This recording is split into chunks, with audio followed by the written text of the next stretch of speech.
Good morning, students. In the last lecture, we end our 12th chapter, that is electromagnetic induction. Today, we are going to start a new chapter, chapter number 13, that is AC circuit. Now, in today's lecture, we see the introduction of the AC circuit and the EMF and the current flowing in the alternating cycles. So now we are introduced first of all the AC circuit, and then we move towards the main topics of this chapter. Okay, so first of all we see the introduction of AC circuit. Now what is AC circuit?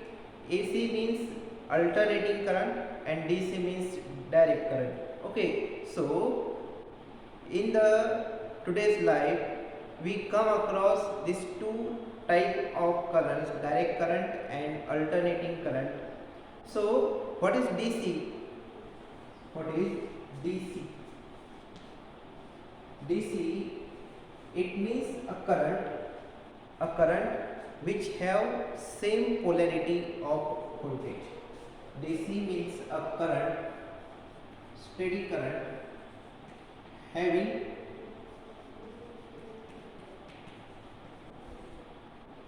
fixed polarity.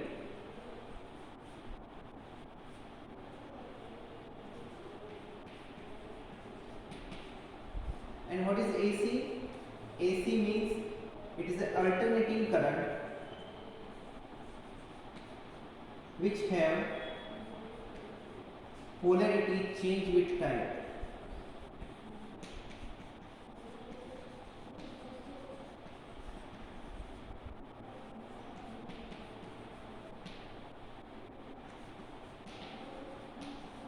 So we have come across these two type of current, direct current and alternating current.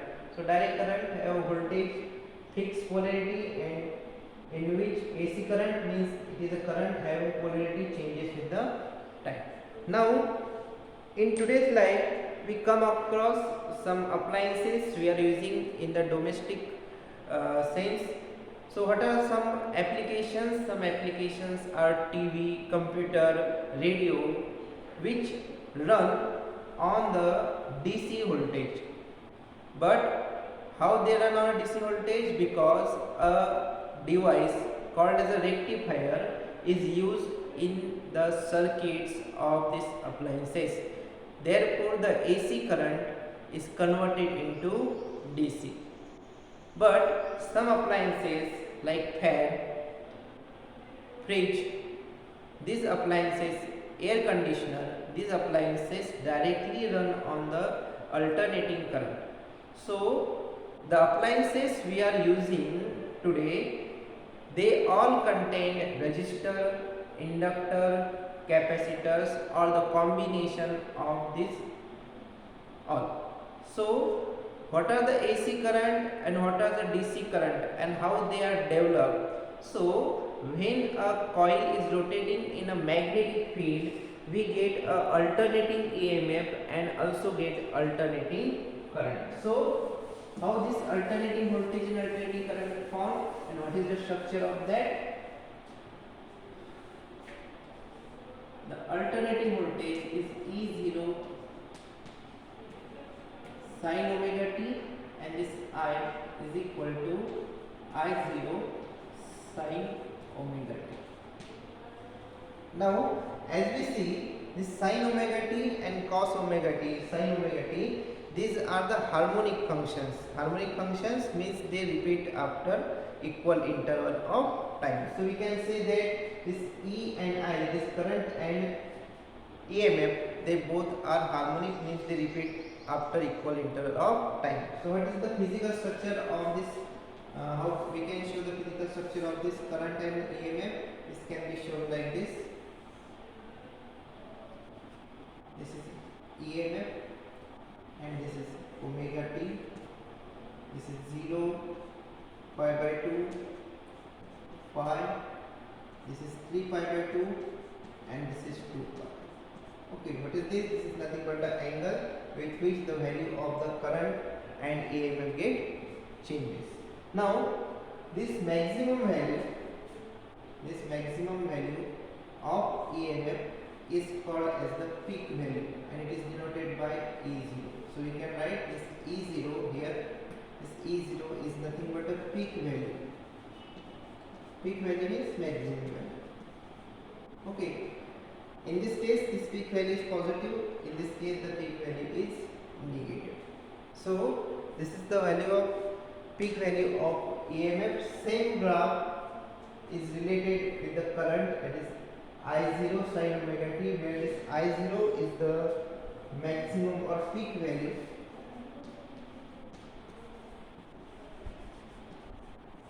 of current.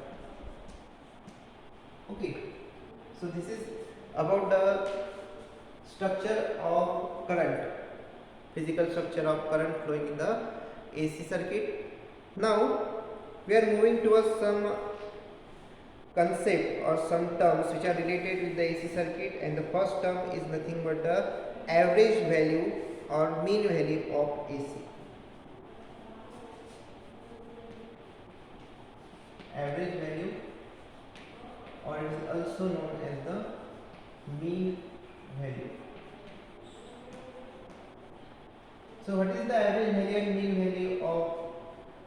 value of AC circuit? The average or mean value of AC circuit is nothing but the average taken over a 1/2 cycle. It is the average taken on 1/2 cycle. So why it is taken on a half cycle, not a full cycle? Because from this graph we see that the half cycle and this half cycle, the value of EMF is equal to plus E0 and in this case it is equal to minus E0. Therefore the average value over one cycle is equal to 0. Therefore it doesn't mean, or it has no sense to make the average value on one cycle. So we take the average value of AC on a half cycle. Okay, so half cycle means what is the angle? It is equal to pi. And how this half or mean value can be calculated? The mean value can be calculated like this. So the mean value of is given by AC mean. It is given by its integration of sin theta d theta divided by dt, and it is varied from 0 to pi, not 0 to 2 pi, it is varied from 0 to pi. And this value, if we solve this equation, we get a value is equal to 0.637. So what is the value? What this indicate? This value indicate that the average value is always equal to average value of current, average value of AC current is always equal to 0.637 multiplied by the peak value, either it is current or it is EMF. So we can say that the average value of AC current or AC EMF is equal to 0.637 into the peak value. What is the peak value? Peak value is nothing but the E0 or I0. Now we are moving towards the RMS.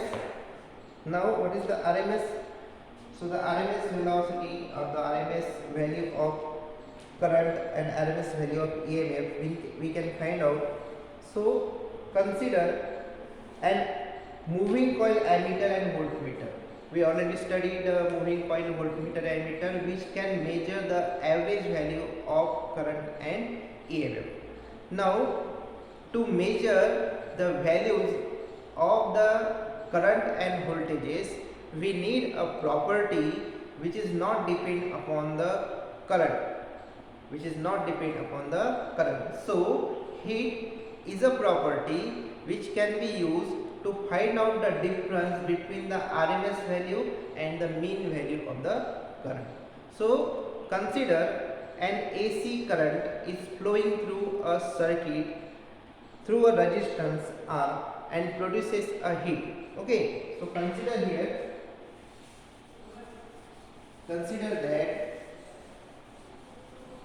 an AC current is flowing through a resistance R for time t and it produces a heat in the circuit is equal to H. Now the same heat can be produced through the same resistance flowing through a same value of time. The same heat is developed. Such current is known as the RMS value of current. So what is this? Suppose an AC current is flowing through a circuit having resistance R. It is flowing for a time t and it produces a heat is equal to H. Now this AC current is replaced by a steady current, direct current. Then the value of direct current which produces same heat when it passes through a resistance R for a same time t. Such value is called as the RMS value of the current. So we can say that RMS value is related with the steady current and the peak value is related with the alternating current. So how the RMS value of the EMF and current can be calculated? It can be calculated by a simple way. So how this calculated? This I square RMS is equal to this integration of this I square sin square theta divided by 2 pi. It is varying from 0 to 2 pi.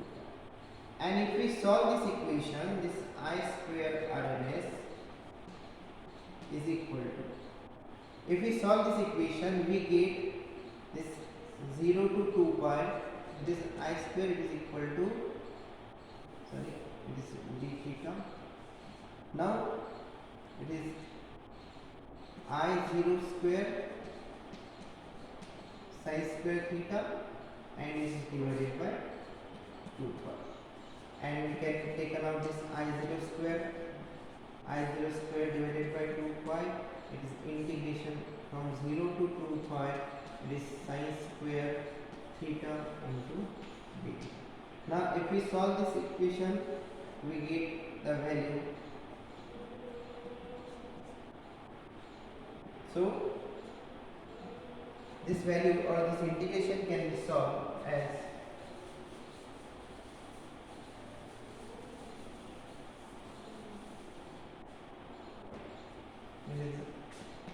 I0 square divided by 2 pi. It is integration from 0 to 2 pi. This sin square theta can be written as 1 minus cos 2 theta and it is divided by 2 and is multiplied by d theta. Okay, so this 2 and 2 it is equal to 4, so we can write as I0 square divided by 4 pi. And this integration of 0 to 2 pi, it is 1 minus cos 2 theta multiplied by d theta. Therefore it is equal to I0 square upon 4 pi. It is integration 0 to 2 pi that of d theta minus this is integration 0 to 2 pi that of cos 2 theta multiplied by d theta. Okay, so this is equal to I0 square upon 4 pi. So this integration of d theta is equal to theta and it is multiplied this upper limit which is equal to 2 pi because there is no sense to take 0 in the equation minus and the integration of this cos to theta d theta over a cycle 0 to 2 pi is also equal to 0. So this is this pi, and this 2 and this 2. So it is equal to I0 square divided by 2. So we can write here this I square RMS is equal to I0 square divided by 2, or we can write this I RMS is equal to I0 divided by 2, which is equal to 0.707 into I0. So this is the relation between the RMS value and the peak value of the current. Okay, so in this way we can find out the relation, or we can find out the alternating RMS value of the current, as well as we can find out the peak value of the current. In the same way we can find out the equation for EMF also. So this E RMS is equal to this E0 divided by root 2, which is equal to 0.707 into E0. So this is the same equation for the EMF. Now in the next lecture we learn about the phase diagrams, and then we are moving towards the different type of AC circuits. So this is enough for today. Have a good day. Bye.